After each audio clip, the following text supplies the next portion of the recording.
The following program is presented by the Nerdy Show Network, geeky programming for all nerds across the multiverse.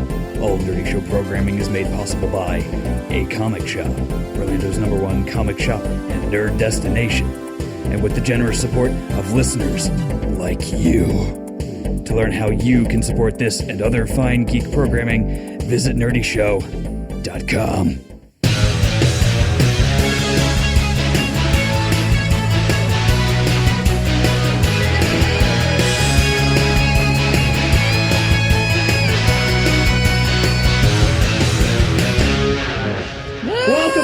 Show, a weekly podcast dedicated to every facet of nerddom, from comics and video games to science and technology. If it's geeky, we've got it covered. Hi, I'm Cap. Hi, I'm Stevo. I'm Boar. I'm Trench. And yeah, Stevo is here from Friday Night Fan Fiction. It's okay. It's still a little weird for me for that to be like my main thing these days. A lot has happened in the last 8 years, but it's. Well, I was going to go into it, but I mean, if you're on the Nerdy Show Network and you haven't been with us the whole time, then then that might be the thing that they know you from best. I'm aware. You may recognize him from the water cooler at work. For better or worse, I am one of the main components of Friday Night Fan Fiction. I guess you could call me the showrunner. I'm also one of the hosts, and I'm the person that does all the recording, and I keep everybody else in line. Well, it's a very difficult thing to keep all those crazy cats in line. He's also one of the co-hosts of the stream team. Oh, yeah. How many hosts do we have now? 5? You, me, Tony, David, and Val. Well, we also have, like, Judy, and Tony's dogs, and Tony's wife. I called those, was it supporting cast? Yeah. Definitely. That's all of our Twitch happenings at twitch.com/nerdyshow. You can also find a link to the top at nerdyshow.com. And, Steve, one of the other things people might know you from is under the name Level 99. Yep. You're a pretty upper echelon kind of dude over at Overclocked Remix. Oh, thou doth protest. I still am involved, but I used to be very, very involved with Overclocked Remix. I'm a posted mixer. I was still am part of the house band. I am also on staff there. I also do mashups under the name Level 99. I've done a couple of movie soundtracks under that name as well. What? Whoa. Yeah, I've done... When did that happen? I've done 3 movie soundtracks, and I'm working on my 4th in the next month or so. Is there any... Would we know these? They're all hosted on RedTube. A lot of amateur camera work. Right, so basically what happened, David Hubbard, the co-host from Friday Night Fan Fiction and the stream team, also was one of the original OCAD hosts. That's Overclocked After Dark. Overclocked After Dark. The official, unofficial podcast of Overclocked Remix, yes. Which was Nerdy Show's original sister show in the podcast universe. Absolutely. That episode 15 was still one of my favorite memories. Basically, David's friend that he met through the Mega 60 forum, Steve Radzinski, is a director, and he was making a movie, and the person he used to go to for movie soundtracks is kind of like, didn't really work with him anymore. And Dave recommended me, and he approaches me and says, I'm working on this tokusatsu fan film. It's being funded by me entirely. I've got like $1,000 from Indiegogo. Would you be willing to do a soundtrack for me? And I said, sure, I love Power Rangers, so I'll write stuff like that. And to this day, apparently, like, people who know him know that one theme from that movie more than anything else. I've done Super Task Force 1, which is the tokusatsu movie, a short horror film called The Survivors, and a zombie demon pirate comedy called Captain Z and the Terror of Leviathan. Can these be viewed on, say, YouTube? Not YouTube. I think they're on Amazon streaming now. Wow, okay. And they're supposed to be on Netflix at some point. The Survivors was on YouTube, but due to unforeseen circumstances, it was taken down for a little while. And the one I'm working on, an upcoming one, is it's a horror story called Carousel about a killer carousel unicorn. Oh, man.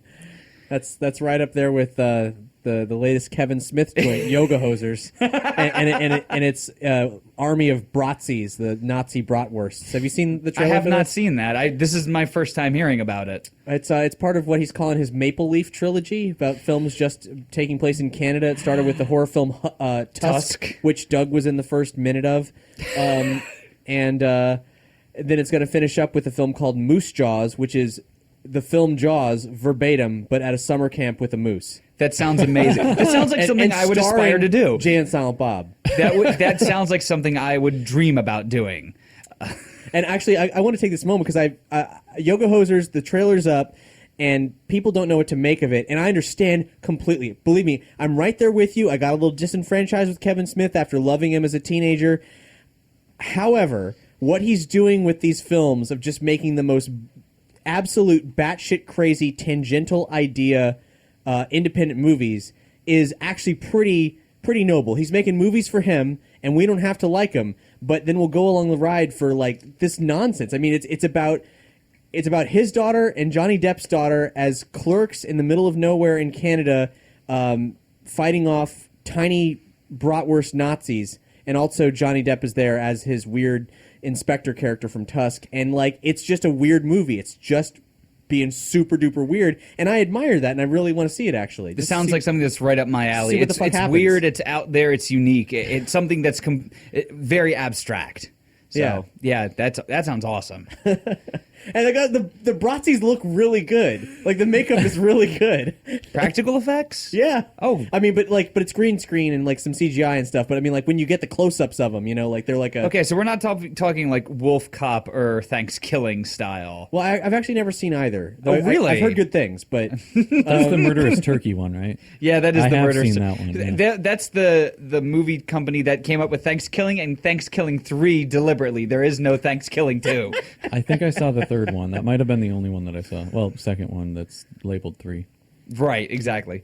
But yeah, so I've done all that stuff before, but right now my main chops are doing Stream Team and Friday Night Fan Fiction, which we just started season 4 as of last Wednesday. Woo! And this concludes the longest intro ever. I still can't believe we're on season 4. It is surprising. It's crazy. But hey, congratulations on four seasons of absolutely miserable literature. My soiled underwear is my only reward. Well, what's everybody been doing? Well, you're in Orlando. Yeah, I drove 900 miles to be here to Stream Team, to be here for this and the microsode, and just to see a bunch of people I hadn't seen for a couple of years. So I'm glad you made the trip, man. Yeah, really good to see you. I was gonna say the trip itself. I left at 5 o'clock in the morning, so I could get here by 7. Compensating for traffic, so I could have half an hour to get all of my crap out of the car, set up, and then broadcast Friday Night Fan Fiction. That was a long, exhausting, emotional day. Wow, man. But no, it's been great. But you made it. Yeah, I did make it. It's been wonderful here around Orlando. I've tried a lot of places that I haven't eaten before. We don't have Steak and Shake up there. Oh, weird. Yeah, we don't. We don't have Steak and Shake. They're all over the Midwest. I just assumed they were everywhere. No, we don't have Perkins either. Well, that's not too weird. Who cares?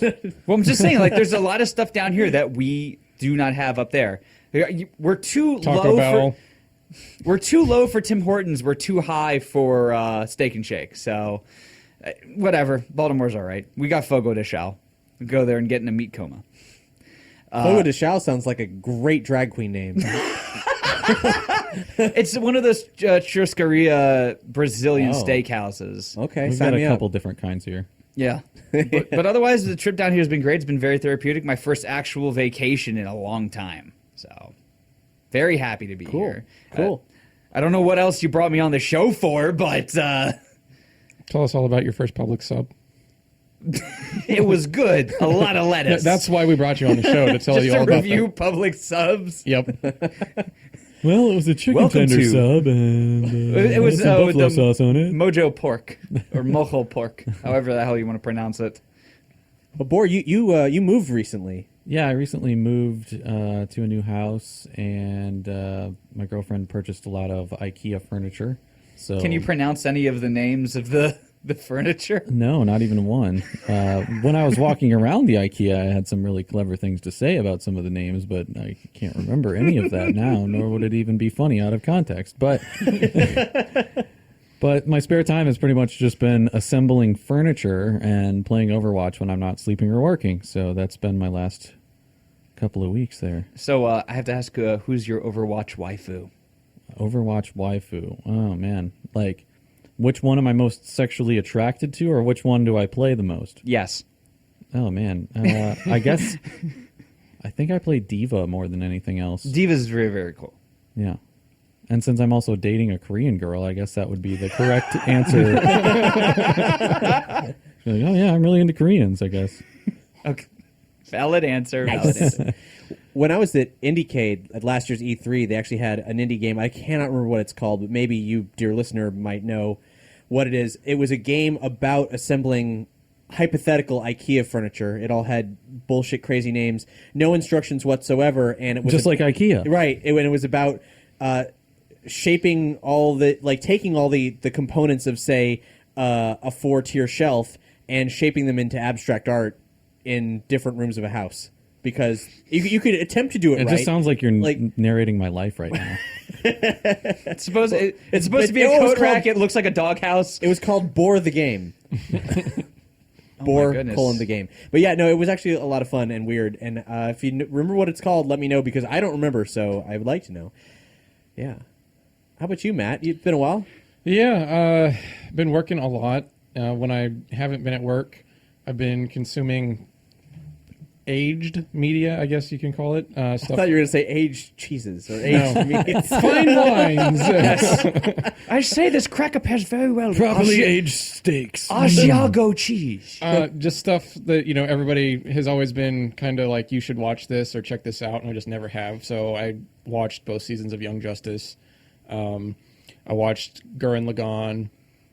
Next thing up is probably going to be Cowboy Bebop. Oh, you never seen Bebop? Huh? Wow. I've seen maybe like the first 6 or 8 episodes, but I've never finished the entire series. I've never seen it either. It either. screams to me that you've been out of touch for more than just a few months. Matt, we should watch it together because I also have not seen it. Wow. Well, you're in for a treat. It holds up well, as far as I know. So, as the stream team, we've been watching anime together on the side just to sort of grow the fake bonds a little bit more. We watched Food Wars while I was down here, Shokugeki no Soma. We watched a little bit of Haven't You Heard I'm Sakamoto, which is really, really good. We got through One Punch Man, which was awesome.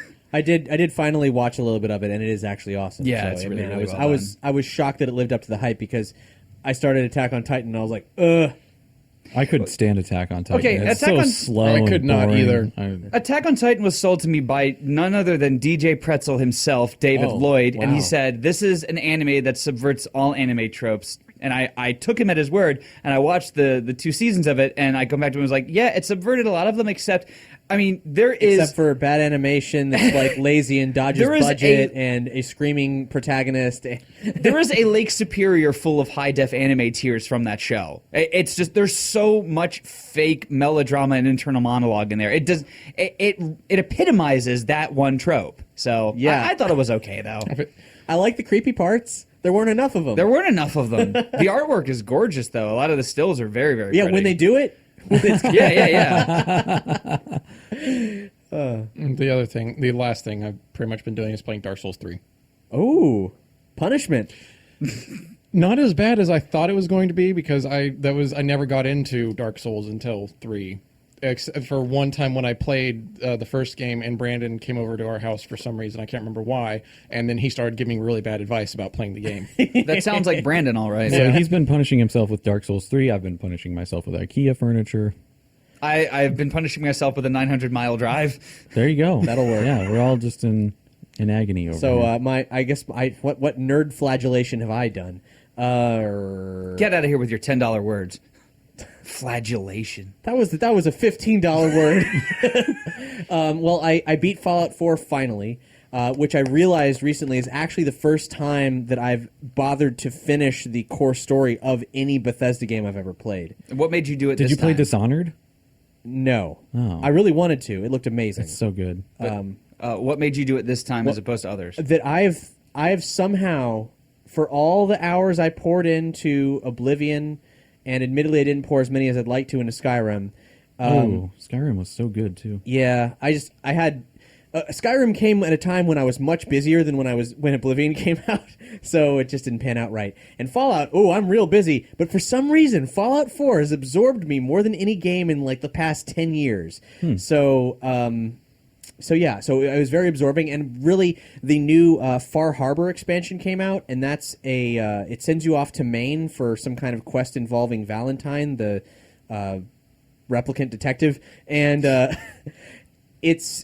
I'm sure you can go back and forth, but I kind of wanted to wrap up the Commonwealth before I went off to the space, because it's not as big as the Commonwealth, but it's the largest DLC Bethesda's ever done.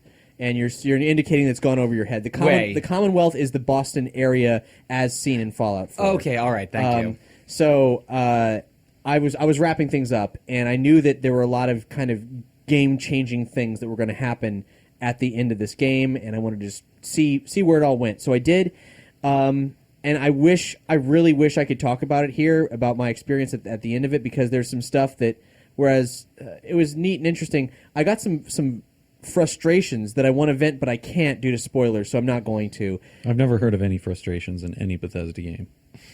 How you saying that with a straight face is the eighth wonder of the world. I've never seen somebody pull it off that well. Stevo just met me. Yeah. So that's the biggest thing for me. For Nerdy Show, we do have an announcement. I don't have any exact dates yet, but be on the lookout for 2 brand new shows coming to the Nerdy Show network. We have they're both actually from the same creative team. One's called Bad Storytellers, and the other is called RPG from Scratch. And this comes from someone who's probably not unfamiliar to you if you consume all of the Nerdy Show repertoire. It's Josh LaForge from Ghostbusters Resurrection, with Doug from Nerdy Show and Ghostbusters as a co-host, as well as 2 new folks to the Nerdy Show network. And Bad Storytellers is a podcast about the craft of writing, improving yourself as a writer, but doing so by discussions about media that you're consuming, movies and films and comics and everything, talking about the nature of that storytelling, and then turning it back around into the craft of writing stories. With the added bonus of every episode, they do this thing where they randomly generate different genres and combine them, and then collaboratively write a trailer for a movie in that genre and edit together with sound effects as though that was actually the trailer at the end of every episode. And it's fantastic. And then RPG from Scratch is them building a fantasy tabletop role-playing system from scratch, going through the nature of looking at everything that works about some systems and what they wanted, what kind of system they want to build, and having that whole dialogue about narration. And it will, as it develops, turn into a bunch of play tests where maybe some new, medieval fantasy comedy characters are probably going to spin out of that. So those are coming very, very soon. And if you want to preview Bad Storytellers, it's actually been operating autonomously for 19 episodes so far. It's coming to Nerdy Show with episode 20. So you can search for them, find Bad Storytellers, follow links on this episode's page, and start on that journey. Ahead of when they start coming out from Nerdy Show. Now, last episode, I think, I've been talking about DC a lot. We talk about DC a lot because DC Comics fucks up a lot. Their track record is miserable. But last time I talked about them, I talked about how I'd gotten a preview of what was going on in this event called DC Rebirth and how they were going to fix things, allegedly. And that has started as of this past week with a one-shot book called DC Universe Rebirth. And it is, what's $2.99, right, Matt? That's what it says up here. Yeah, $2.99. It's 80 pages. The first print is $2.99. If you can still get it, definitely pick this up. It's really, really good. And future printings will not be that cheap because they wanted to make sure people got it. But it's a very hefty, expensive book. It's amazing. So what they're doing is they recognized that the New 52, that thing DC did where they rebooted their continuity, was a horrible mistake. Whereas Marvel's benefited from continuity, DC has just ruined it. And they made everything darker. There's all that grimdark. All the reasons that the Batman versus Superman film sucked is kind of what's been happening to DC over the period of the past several years. So now they're fusing what worked about that continuity with what came before in this really fascinating meta event. And I'm just going to say it here because it's already leaked on the internet even a week before the book came out. A meta event that combines Watchmen with the mainstream DC universe. Not that adds them on top of each other, but as you might recall, in Watchmen, Dr. Manhattan said that he was going to try creating his own universe or something. I can't remember the exact quote at one point in time. And it is actually attributing those changes in the DC universe, the New 52, stealing 10 years from those characters as the effects of Dr. Manhattan reaching out from his own universe and shaping this one and convoluting it. And here's why. It's actually a meta-commentary because Watchmen and Killing Joke and every other DC Alan Moore book are the best-selling graphic novels every single year at the top of every list. So what it's saying here is the fat cats in the DC corporate offices saw those numbers and said, shit, we got to breathe more grimdark into this happy-go-lucky DC universe. And so they did. And so Jeff Johns, who wrote this book, is saying, Watchmen, Watchmen's a great book, but using that as the measure by which we should create our own universe, it fucked everything up. And so now that's literally happening. And it's an event that begins here. And honestly, if you love any of the old DC canon, it's really powerful. There were tears.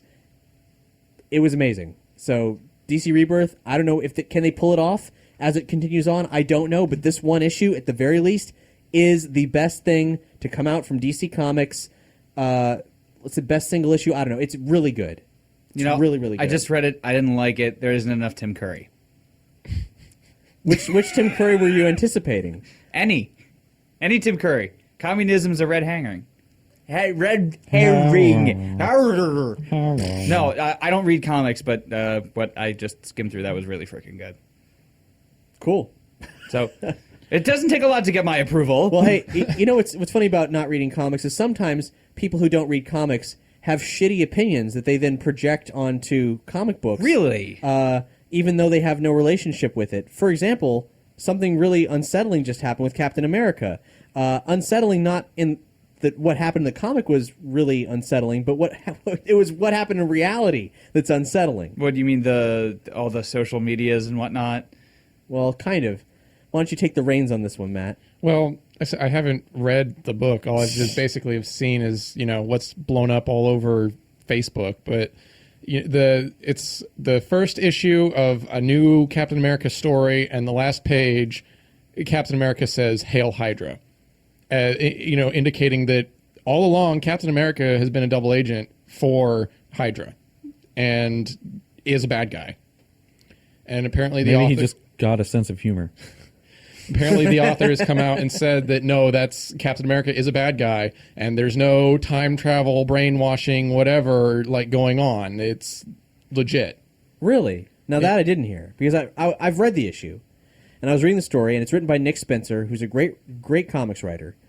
And there's two stories going on. There's what's happened in present day with Captain America, doing stuff, punching bad guys, and a narrative that happens back when Steve is a kid in Brooklyn, and his mom's getting harassed by his dad, who's drunk, and this woman comes in and beats up the husband. She's throwing down some kung fu. She looks like she's dressed normally for the time, but she kind of helps Steve's mom back up on her feet, and then at the end she's like, "Oh hey," as she's dropping them off at their house.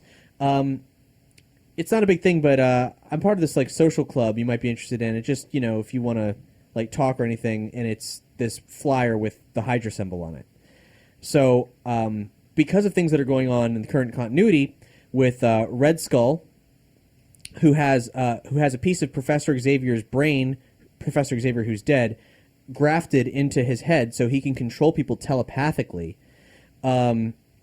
He's been basically arousing a certain Donald Trump-like following in the Midwest and re-engaging Hydra amongst would-be white supremacists.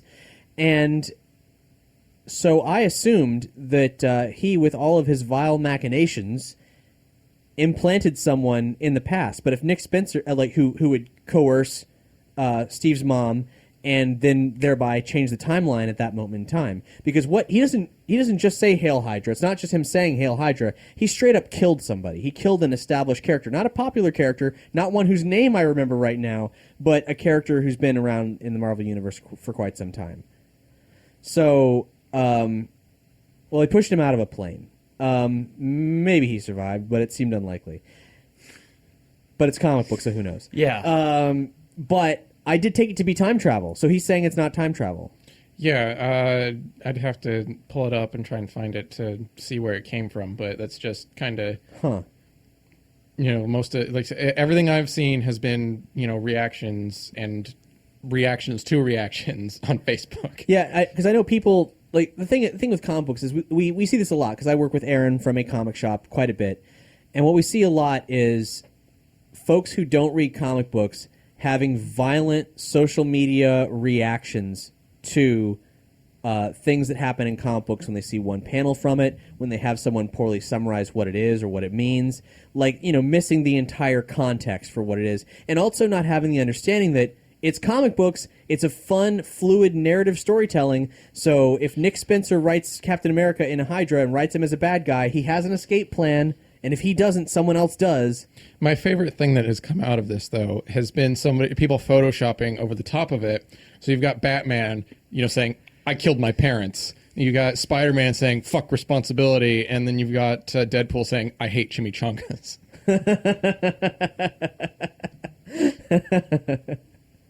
Aaron actually sent me one, which I will pull up, but I won't deter the conversation from. But the thing is that Nick Spencer's actually gotten death threats from this. Yeah, it's gotten out of control. Really? Is this unprecedented in the comic book world? It's not unprecedented, but it's shocking for it to get so violent so quickly. I've seen things about parents posting, oh, you've broken my kid's heart. Now they their hero is the villain, and they don't want to play with their Captain America toys or wear their Captain America shirts and all this stuff. Okay, here's what it is. This is the final page, and instead of having shopped another character in here, it has Captain America saying, instead of "Hail Hydra," it's just the first Ghostbusters was a really important part of my childhood. Ouch. So yeah, it's bad. Here's Aaron's specific words from it, actually, via a text conversation he and I had. The movie watching, non-comic reading idiots are really pissing me off. First, they don't read the comic anyways, so they aren't entitled to an opinion about it. They can just continue to ignore comics, fine, but they don't have any say in what happens in the comics because they don't buy them. They ain't disenfranchised because they never franchised. Second, Hydra aren't Nazi. Fuck off with that movie shit. Third, a crazy twist at the end of the first issue? What, have you never read a comic before? What? That's right. Your only interaction with this character is in movies. Fuck off. Your opinion is invalid. Which, I don't really... Sounds a little heated. It's a little heated, yeah. But he has to deal with this every single day as a comic book media personality. Yeah. So, it's just, remember, when you see a thing go through your news feed, just don't react to just research. Just don't send people death threats because it doesn't help anyone. Yeah. I mean, that's just general good life advice. Yeah. Don't send people death threats right next to, don't start forest fires. In Tony's backyard.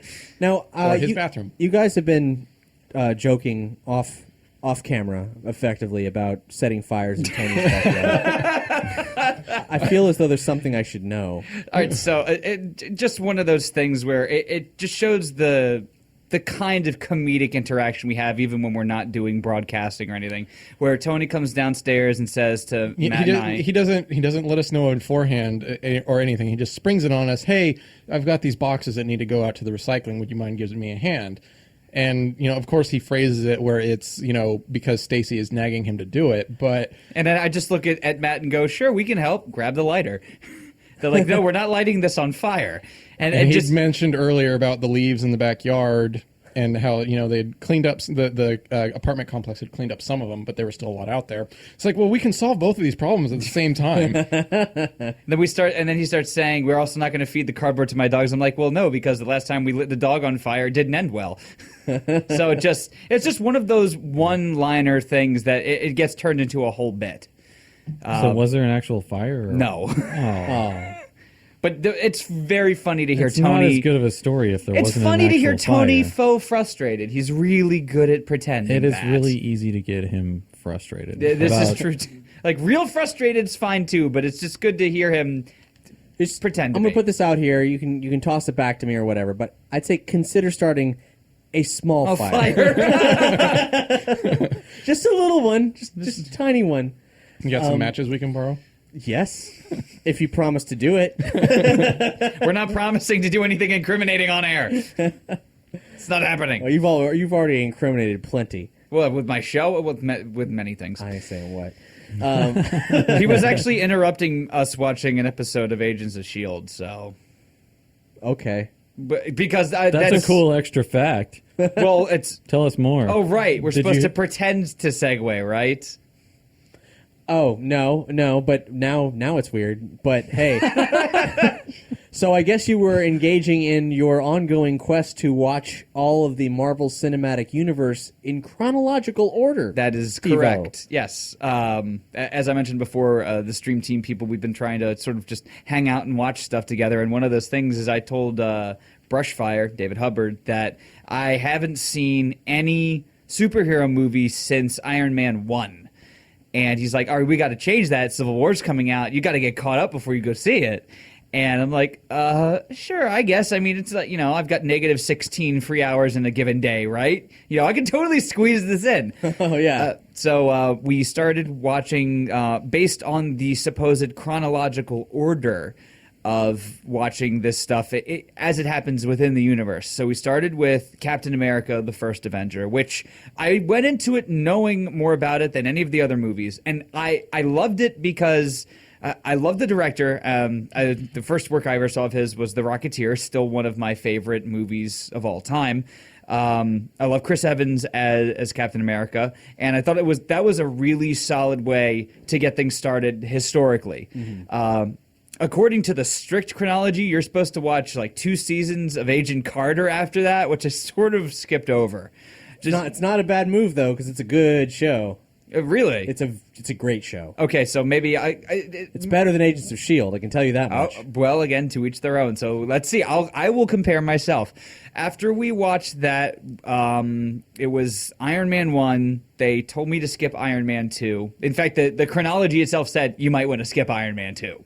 Everybody dumps on it. Ain't that bad. Well, it's not even that ain't that bad. Does it contribute that much to the canon? Does it really lend a lot of emotional weight? War Machine gets his War Machine on. Yeah, it establishes War Machine Okay. as a thing. All right. And then Sam Rockwell dances. That's important. That made the film for me. I mean, I know he does it in every film, but, And then we watched Thor, which I thought was also very good. And then it was The Incredible Hulk. Which one? The not Ang not Lee not one? Ang Lee, not Ed Ang Norton. Lee. Ed Norton? The Ed Norton one, yes. The I one like- where they I actually like that one. Yeah, the one where they included the sad piano music as part of the score.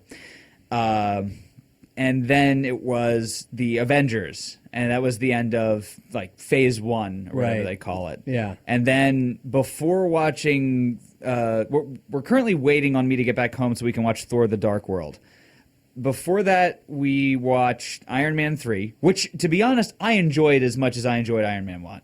it's my favorite of all of them. Really? Yeah. See, I've heard a lot of people dump on that the same way people dump on Iron Man 2. People just dump on it because Mandarin turned out to not be what everybody thought he was going to be. Ben Kingsley was one of my favorite parts of that entire he movie. fucking killed it. It was so good. It was such a good thing, and I've always liked Guy Pearce as an actor as well. Mm-hmm. So I thought it was riveting. It was funny. I enjoyed it. Somebody said to me, "It's not an Iron Man movie; it's a Shane Black movie." I'm like, no, it's still an Iron Man movie, and it was a good Iron Man movie. They did a lot with. I enjoyed the character development in that. But anyways, I'm meandering. Between that and Thor: The Dark World, they recommended watching Agents of S.H.I.E.L.D., which has been on my to-watch list for a while. Mm-hmm.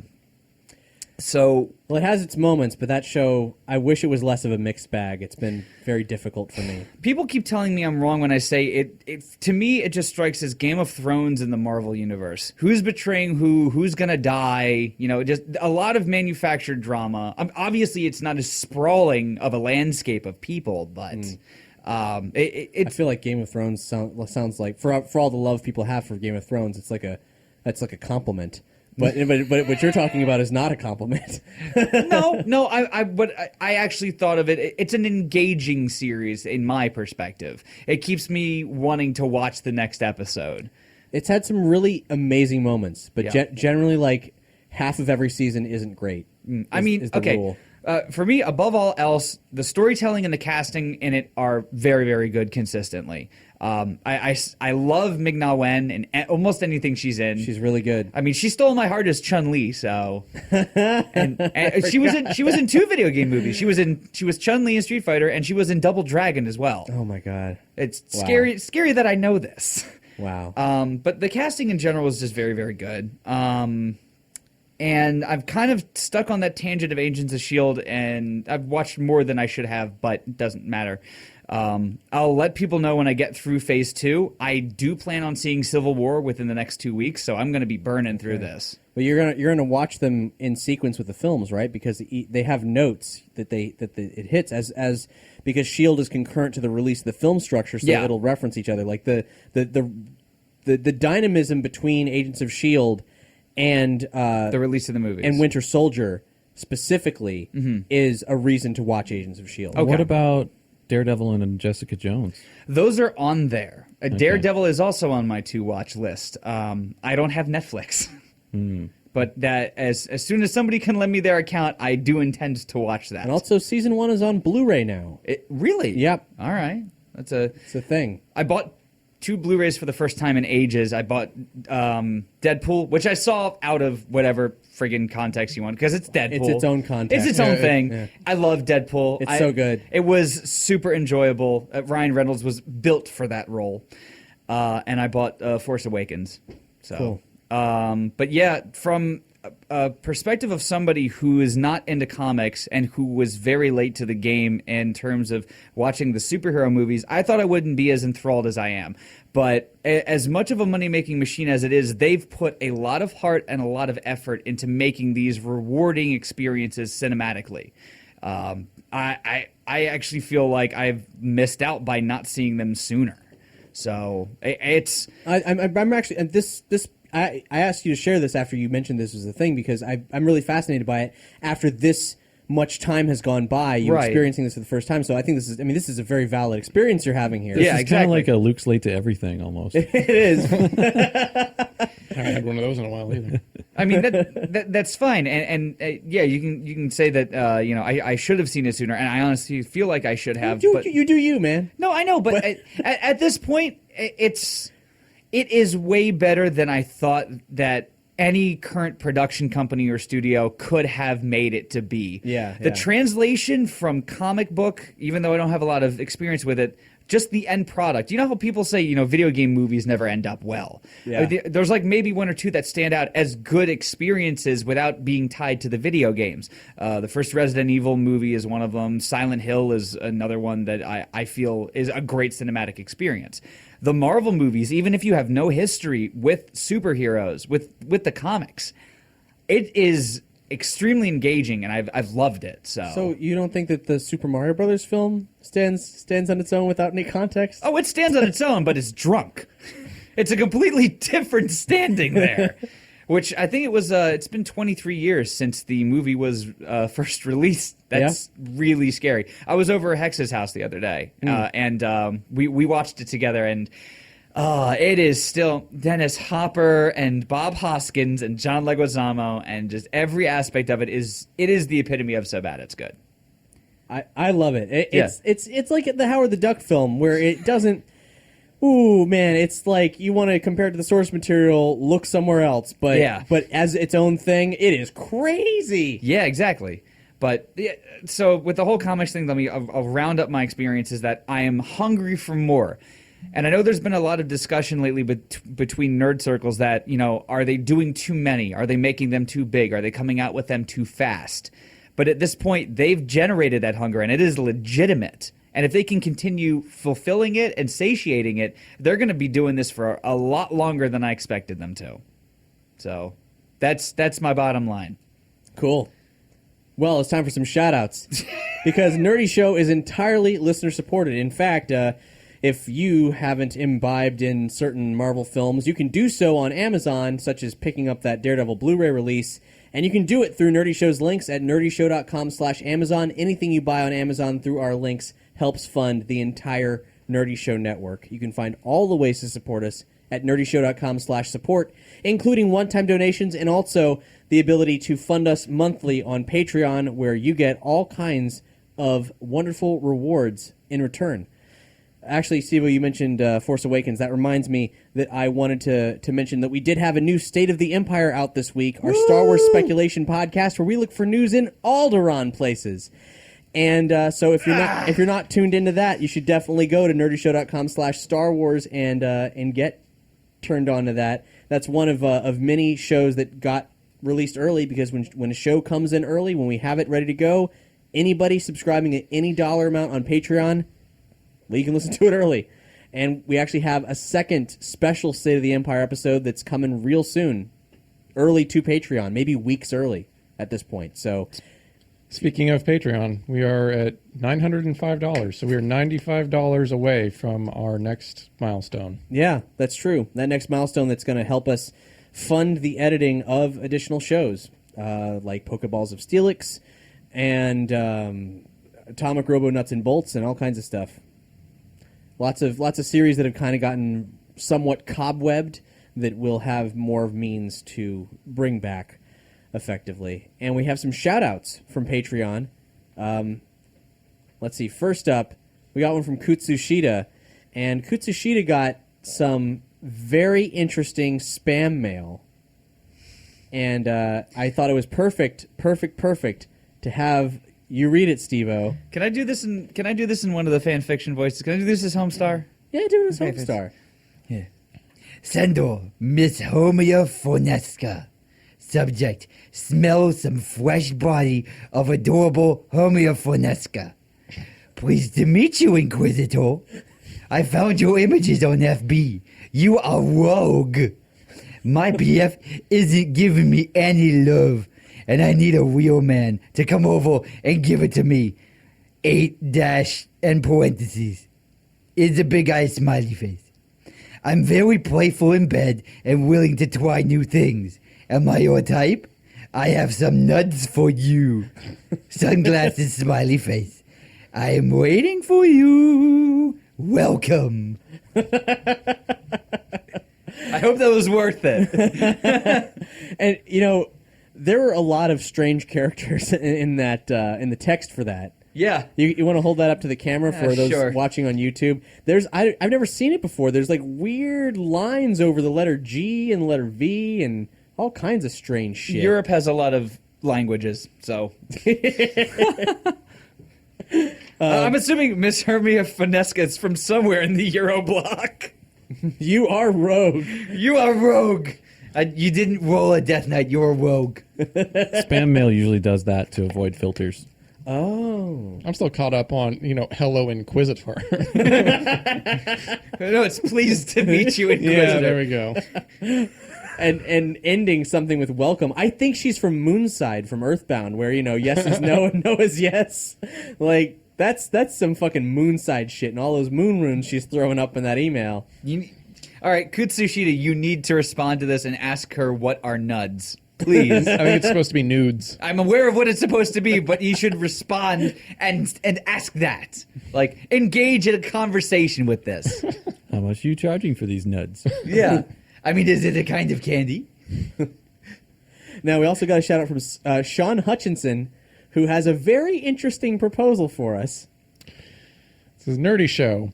So I've got this dumb idea to have you slowly read out a book with my shout-outs each month. And I figured why not start with The Great Gatsby, old sport. I'm inclined to agree with you about this.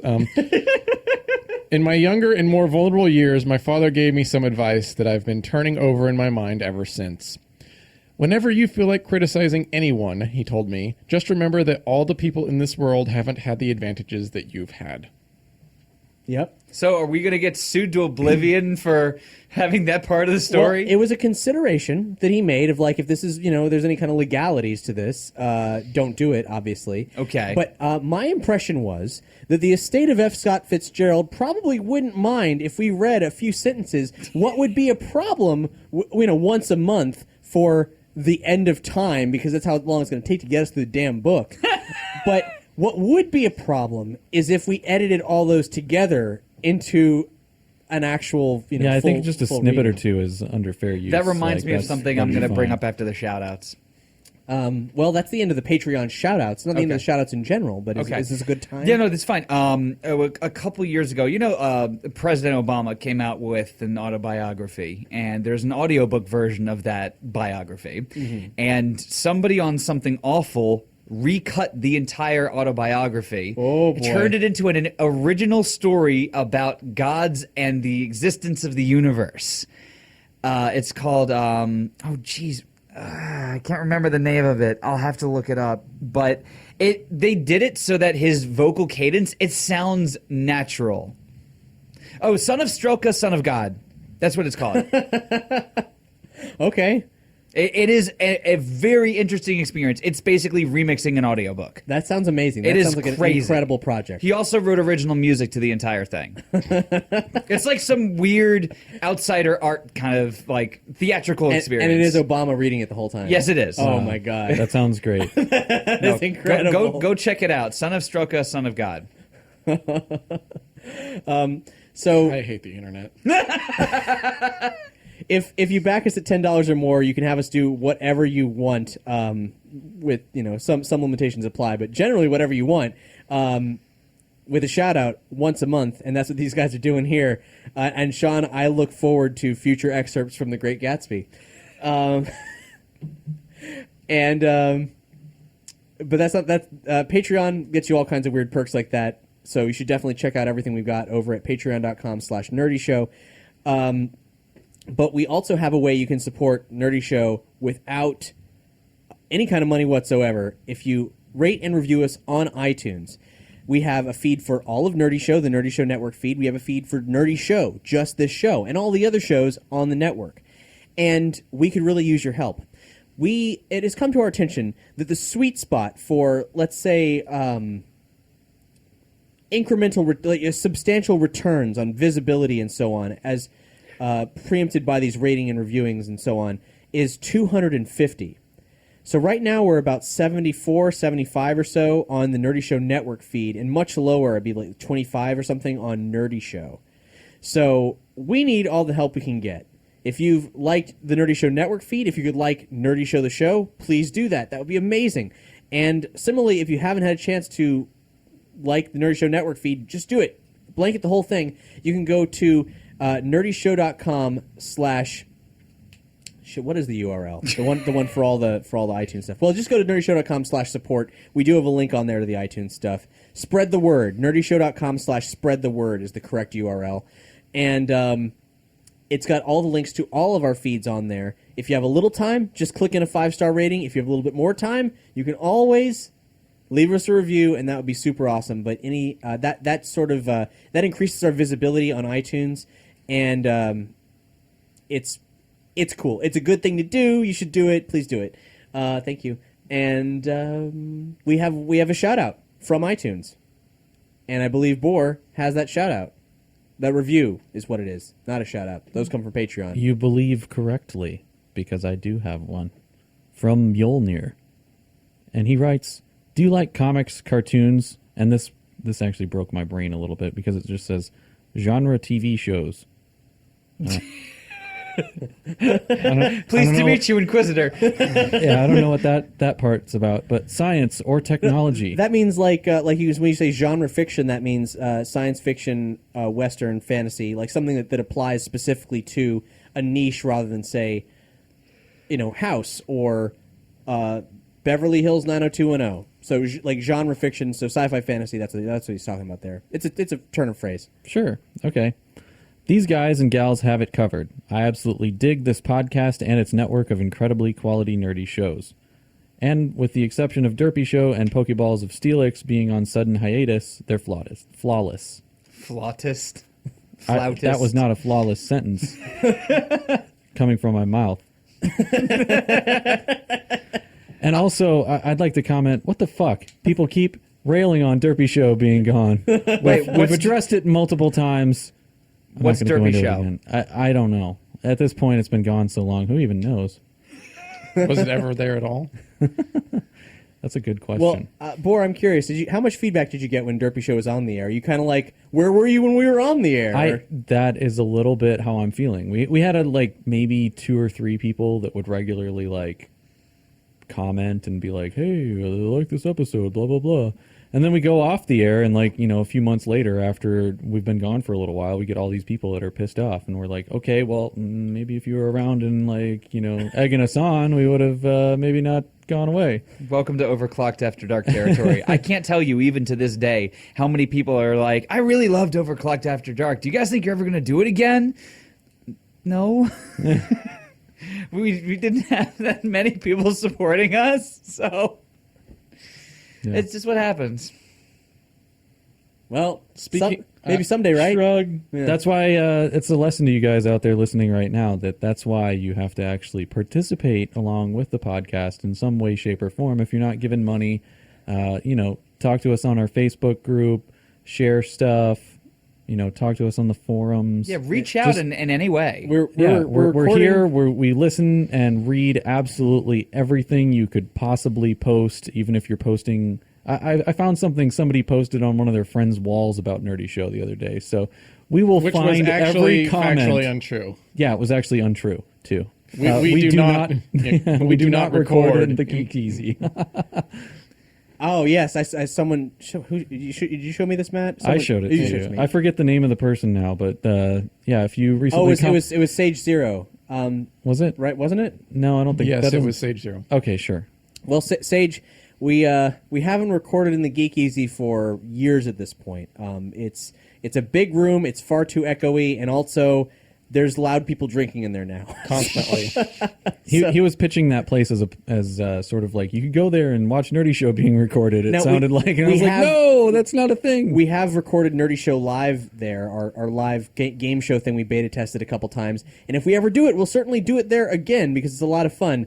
But that particular program was extremely hard to do, and didn't get that many YouTube watches. So I would love to do more of it, but it's super hard. So that's something that we need to see a lot of support from. So basically what we're saying is we record in a well-appointed bedroom, but a bedroom in a house nonetheless. And we're a very small institution with people who have day jobs and aren't doing this full-time. So anytime you think, damn, Nerdy Show, I like what you do, you should probably tell us.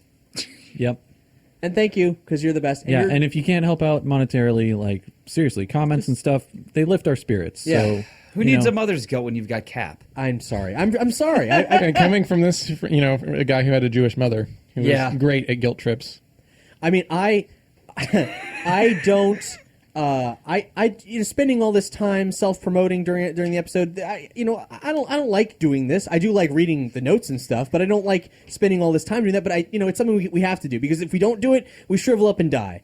And all these years that we spent doing Literally. Nerdy Show, I wouldn't say they're wasted. They're not wasted, but maybe for the financial viability of our respective incomes and so on, maybe we should have done something else. So prove us wrong and help fund the network. TLDR, give us your reviews and give us your money. Otherwise, Cap is going to call it quits. It's not wrong.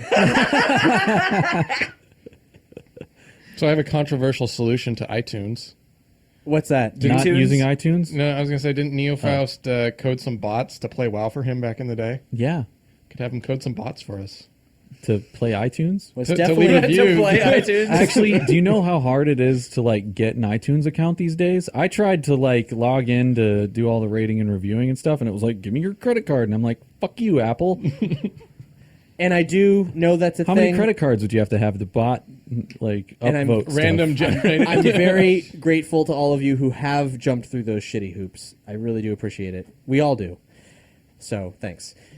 Yeah, you've done something that even I haven't taken the effort to do. Because You son of a bitch! It's hard, and they wanted my credit card. I'm going to be very interested in seeing how we get out of this spiral right now. Oh, he's gonna throw something at me. It didn't work.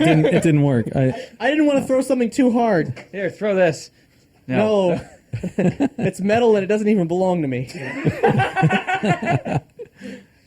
Anyhow, I found other ways to contribute. you contribute quite a bit. You do. Speaking of contributing, I believe there was some kind of crowdfunded project that you wanted to address that is a scam that people should watch the fuck out for. Oh, this is the time of the podcast when you wanted me to get angry. Cool. Yeah, it's a good start. So we edit this, right? No, we do not edit this anymore. We're talking about Mars One, right? No. Actually, we do need to talk about Mars One because that is a microsode topic that's been proposed to us. But I don't Not this time. believe we're prepared for that right now. I don't think we have the notes. So anyway, what Cap was trying to transition into was there was a viral video going around. I think it was only about a little over a week ago. Barely, yeah. Yeah, the viral video started, and I'm pretty sure that this video was intended to go viral so they could launch this Indiegogo campaign. Oh, which- so it's Solar Freaking Roadways. no. No. That's what I call it when you have a video engineered to go viral like that for a bullshit product. It's exactly like that, except for possibly even more bullshit. Wow. Okay, I'm intrigued. So the video, the author of the video or the founder of this company claimed to have thought of the idea by himself. It's a unique idea in his brain for a universal translator. Has anybody ever heard of anything like that? Oh, no, yeah, not at all. Only in like Star Trek and Hitchhiker's Guide to the he thought of this Galaxy unique and- idea when he was trying to talk to a French girl, and realized that she couldn't speak English. So he came up with this idea like, oh, wouldn't it be great if there was a device that could just translate everything in real time automatically? Or you could just have everybody learn Esperanto. That is a viable solution. first, red flag is first way this is bullshit is that in Europe, it's actually fairly common for other countries to include English as a second language Yeah, as that's part the of funny their thing is she primary probably education. did speak English. They might not be like amazing at it as a native speaker, obviously, Right. but they still have some background in English. Right. And anyway, he claims to have created with 6 whole other engineers. Wow, that's a lot of engineers. Yeah, that's a lot of engineers, and none of whom have overlapping jobs. So there's like one software engineer, one hardware engineer, one industrial design engineer, one blah blah blah, and the list goes on to about up to 6, and they claim to have created a universal translating earbud that links to your phone. You actually have to have 2 in for some reason, and it links to your The phone. bull crap goes and in one ear and out the other. and they claim it translates in real time. Yeah. Something that Google can't do, that they have been trying to do. Well, it is impossible to do with all languages because of the way sentences are Right. different. Right. So they launched their Indiegogo campaign, and there's so many red flags like all over this thing. And Please don't tell me that they raised a lot of money. here, okay, if you know anything about Indiegogo campaigns, you know that Indiegogo campaigns, they can take flexible funding where you can just say like, I need this amount of money, but if I get less than that, I can still probably do the Yeah, project. it's a Kickstarter where there's no Right. cutoff point. Right, except for like Kickstarter, which is usually slightly more legitimate, I would say, as far as launching this type of a campaign would go, where if they don't hit a certain level, then they don't get any of the money because they wouldn't be able to do it with less money. Right. Which makes sense because especially when you're building something, revolutionary or expensive to produce, it would make sense to have a cap. Like we couldn't do it if we didn't hit this point. But this Indiegogo campaign said, "Oh, we'll take $75,000 or less." Guess how much it is at right now? It's only been up for a few days. $300. $1.7 million they have raised so far. Oh God. Is there a cliff nearby? They've There's raised- a lot of poor chumps. And going through the like comments that people are leaving on like both their Facebook page and the actual Indiegogo page itself, is they keep saying like, "Oh my God, I'm a police officer and I'm always wondering what people are saying when I'm trying to arrest them, and like, oh my god, I'm a teacher and I have students, that this would be great to blah blah blah. And people have all these like stories about how this will help their lives and stuff, but I don't think they realize that this is a complete bullshit product. It's one that can't and will not exist, at least by these people. It's called the pilot. Yeah. And I believe this is unrelated to a scam of a universal translator from last year, right? There's one where it had this video. I've been looking it up. Was it the Babelfish? Well, no one's ever called it Babelfish because that's aside from the Babelfish online translator. But there was a video where this guy is flirting with girls in different countries. I remember this. And he like talks into his phone, and then it says it back to them, and it's so on. And that's the one where he kept trying to kiss girls, right? Yeah, exactly. Okay. And it was really, really fucking predatory and weird. Yeah. Wasn't that like some sort of just an art project or something? And is that how they wrote it off eventually? Yeah, I don't think that wasn't a that. product. That was just some guy making a weird video. I didn't hear that, but I think that might be the excuse, but I feel like he was trying to do the same thing that was right happening here. But people got on him not because the technology was impossible so far, but because he was being a fucking predator. And also he was saying this is a real video, but in fact it was all faked.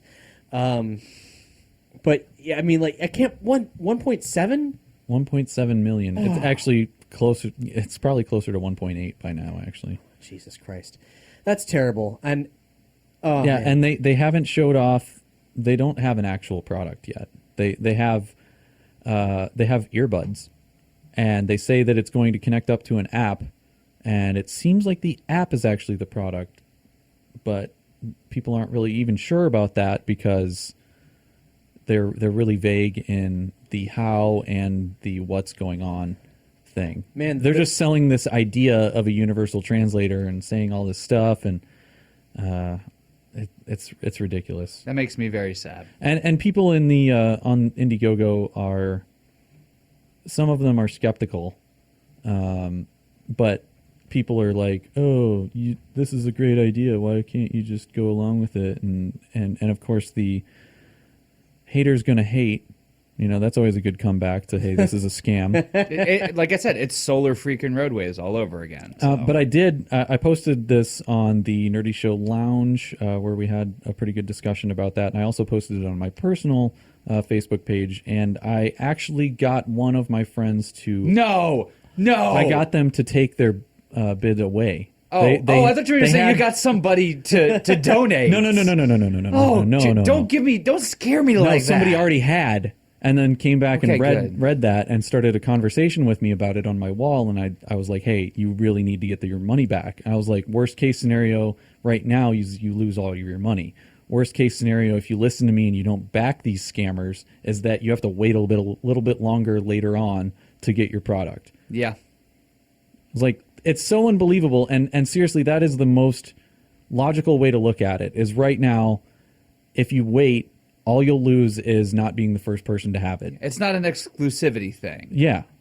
Because they have the minimum funding. If this is real, they can just launch it. Yeah. There'll be no problem for them. If for some reason any of you listening to this have contributed to the pilot Indiegogo, please reverse your bid there. If you want to throw your money away, you can certainly give it to Nerdy Show. Yeah. I bought an Ouya. Oh, me too. Well, I mean, we should have a discussion about that at some time.